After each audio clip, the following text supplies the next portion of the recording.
Hello everyone. Today, as you can see from the title of this video, I want to talk about the Book of Mormon.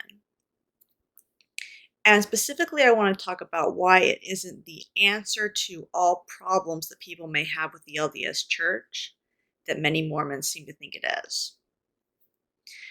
And what brought me to this topic was a recent post on Reddit by someone who came out as trans to their parents and then was told in the resulting conversation to read the Book of Mormon for 21 days. And this person didn't want to read the Book of Mormon, and so a lot of the discussion in that post hinged around how to respond to this particular challenge. But what I thought was particularly interesting was that the parents would ask this person to read the Book of Mormon as a result of being told that their child wanted to transition, because there is nothing in the Book of Mormon that talks about gender transitioning at all.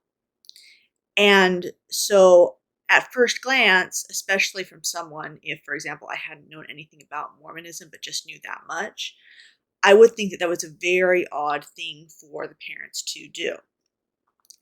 But knowing what I do know about Mormonism, I can see why this happened, I believe.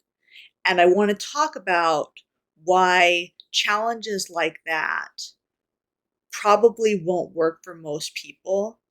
And when they do work, they will work based on the person who's been challenged buying into faulty logic that the believers are putting forward.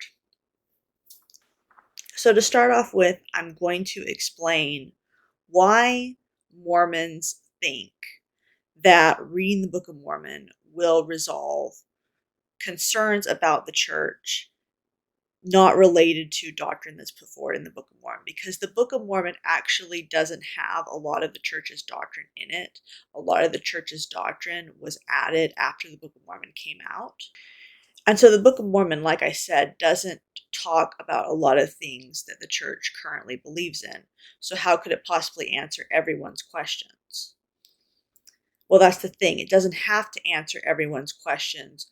What it has to do is give them a spiritual witness that they can hold on to in spite of their questions. So what I'm going to do right now is read from Preach My Gospel, which is a sort of guidebook for LDS missionaries. And this explains why members of the church view the Book of Mormon as the answer, or at least a significant part of the answer, to questions that have nothing to do with doctrine that's actually in the Book of Mormon. This is the section in the chapter, What is the Role of the Book of Mormon? And it says, use the Book of Mormon to respond to objections. It says, many people will not believe everything you teach. President Ezra Taft Benson taught how the Book of Mormon can be the central resource in responding to such situations. We are to use the Book of Mormon in handling objections to the church. Ellipses. Another ellipses. All objections, whether they be on abortion, plural marriage, Seventh-day worship, etc., basically hinge on whether Joseph Smith and his successors were and are prophets of God receiving divine revelation. The only I should mention here, another ellipses and another ellipses. The only problem the objector has to resolve for himself is whether the Book of Mormon is true. For if the Book of Mormon is true, then Jesus is the Christ, Joseph Smith was his prophet, the Church of Jesus Christ of Latter-day Saints is true, and it is being led by a prophet receiving revelation. Now, I just want to stop here and unpack that.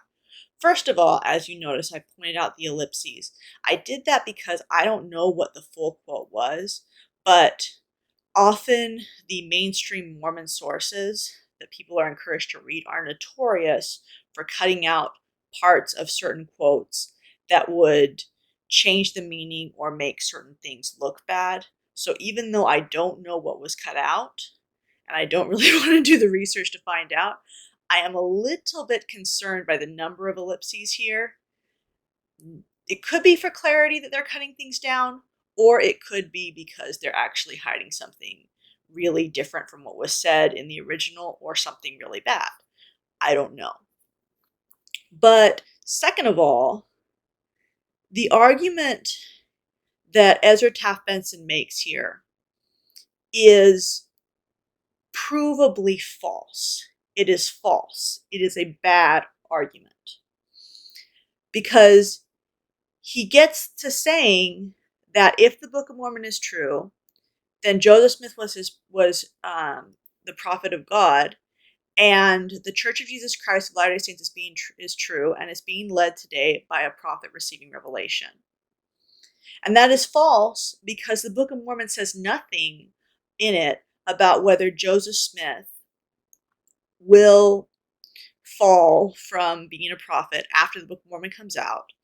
It says nothing in it about who Joseph Smith's successor will be. And there were multiple successors that came forward after Joseph Smith died. Which means that there are multiple churches that believe in the Book of Mormon. And you can't say, oh, well, if the Book of Mormon is true, then that means my church is true, if you're not the only church that believes in the Book of Mormon.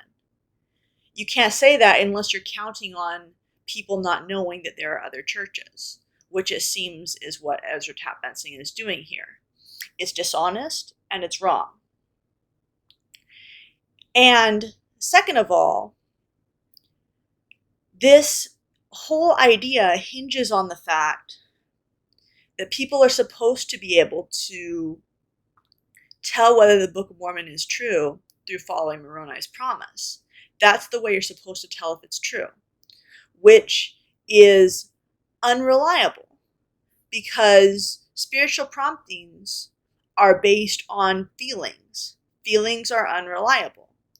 Feelings and thoughts that come to people's heads, well, those are unreliable and can point people in very weird directions. I've had an extreme example of that in my life because I had a mental illness. I had bipolar disorder. And so I received a lot of what I thought were spiritual feelings and thoughts that actually were just coming from my own deranged mind.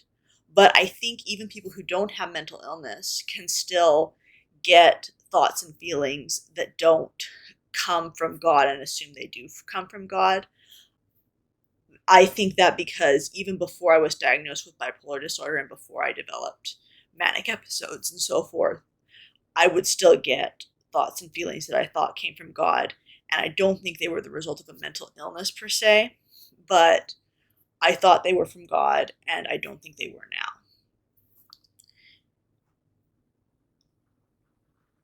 And so there are two false premises that this method of determining the truth of the LDS Church is based on. The premise that the Book of Mormon somehow tells you everything is true all at once, even what the church is currently doing now, and the premise that you can find out that the Book of Mormon is true through following Moroni's promise and getting spiritual thoughts or feelings that tell you it's true. Both of those are wrong. And this is why this whole process of people encouraging people to read the Book of Mormon isn't going to work for people who know those two things, who know that those spiritual promptings aren't reliable, and who know that there are multiple churches that believe in the Book of Mormon. It's not going to work for those people to be challenged to read the Book of Mormon, because reading the Book of Mormon, even if they got a feeling that was positive about the Book of Mormon, they would know that wasn't a reliable method of testing whether the Book of Mormon was true. And even if they thought it was reliable, they would know that that didn't say anything about the current state of the church, which means it doesn't say anything about being transgender, to be specific to this case. So why is it that the leaders of the church are quoting Ezra Taft Benson here to promote faulty logic that they know is faulty logic? Well, it's because this is what gives them their best chance of roping people back in, believe it or not. Because if they encourage people to pray about their concerns with the church directly, whether those result from being transgender or whether those result from just supporting things that the church doesn't agree with, whether it's gay marriage or something related to that, chances are people are not going to get a feeling from what they suppose to be God that will go against what they were already feeling. And I think members of the church, whether they are consciously aware of this or not, sort of know in their subconscious that trying to resolve people's concerns with the church that way through something that they really care about and already have negative feelings towards the church about probably isn't going to work. And so they pull up the Book of Mormon, which is unrelated probably to the specific concern that the person has, in order to see if they can get that person to develop positive feelings about the Book of Mormon, cement those feelings as having come from God, and then use that to invalidate whatever feelings the person has about another aspect of the church that is concerning to them. And that is serious emotional manipulation. I think it's wrong. I think that it's a convoluted and poor way of handling the situation at the best, even if you would assume the best about these members, that they're just trying to do what they think is right. And like I said, at worst, it's emotional manipulation. I think that it's really sad that this process that they're putting forward of using the Book of Mormon to try to resolve people's concerns ever works, ever, because when it does, it's based on faulty logic and invalidating people's emotions in favor of other emotions. And that's really sad for me. I think that this is a really sad situation that people are using this book to rope people into something, to things that they don't agree with, to things that go against what they feel inside.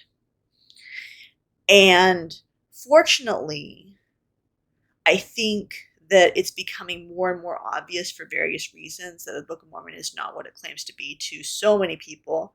And when you know that the Book of Mormon is not what it claims to be for other reasons, then it's easy to see that the church's method of determining whether the Book of Mormon is true does not work and is not reliable. But there are still people who fall for this method or they wouldn't use it. So I just want to call attention to this method that the church is using and say, watch out for it. Let people you know about this. Let people you know that there are multiple churches who believe in the Book of Mormon and that the Book of Mormon is not a total resolution to these problems. Let people know that the Book of Mormon will not solve their problems with the church. It won't. Even if your problem has nothing to do with the Book of Mormon, the Book of Mormon can't solve a fundamental problem with the church in modern day if the church is acting against your values. You are going to have to live with that discrepancy in your life until you decide what to do about it, until you decide to step away from the church, or until you decide to change your values. And reading the Book of Mormon and having good feelings about the Book of Mormon will not fix that. Anyway, thanks for watching. I hope you enjoyed this video. If you did, please like it and consider subscribing. And I will see you all next time. Thanks. Bye.